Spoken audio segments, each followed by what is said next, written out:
অনেকেই চান হোয়াটসঅ্যাপ বা ইমোতে কল দিতে, কিন্তু নিজের পার্সোনাল নাম্বার শেয়ার করতে চান না।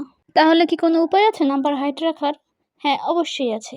সেই উপায়টি আজকে আমি আপনাদেরকে সম্পূর্ণ স্টেপ বাই স্টেপ ভিডিওতে দেখিয়ে দেব। তো চলুন ভিডিওটি শুরু করা যাক। হোয়াটসঅ্যাপ অ্যাপসটি ওপেন করে নেব। এই 3 ডট মেনুতে ক্লিক করব, সেটিংসে ক্লিক করব, প্রাইভেসিতে ক্লিক করব, অ্যাবাউটে ক্লিক করব।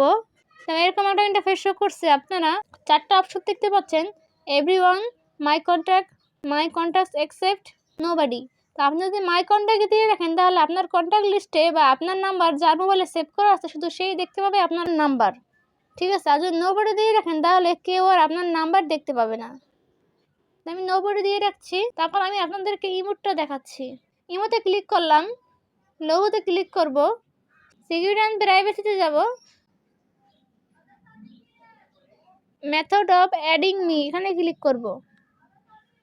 তারপরে এরকম একটা ইন্টারফেস শো করছে। আপনারা ফোন নাম্বার এখানে ক্লিক করবেন, আপনারা নট অ্যালাউড এখানে ক্লিক করে দিবেন, তাহলে আপনার ফোন নাম্বার কেউ দেখতে পাবে না ইমোতে।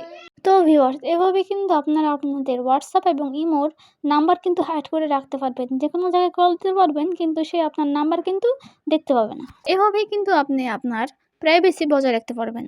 তো আমার এই ভিডিও যদি আপনার কাছে ভালো লাগে তাহলে অবশ্যই লাইক, কমেন্ট, শেয়ার এবং সাবস্ক্রাইব করতে কিন্তু ভুলবেন না বন্ধুরা। আসসালামু আলাইকুম।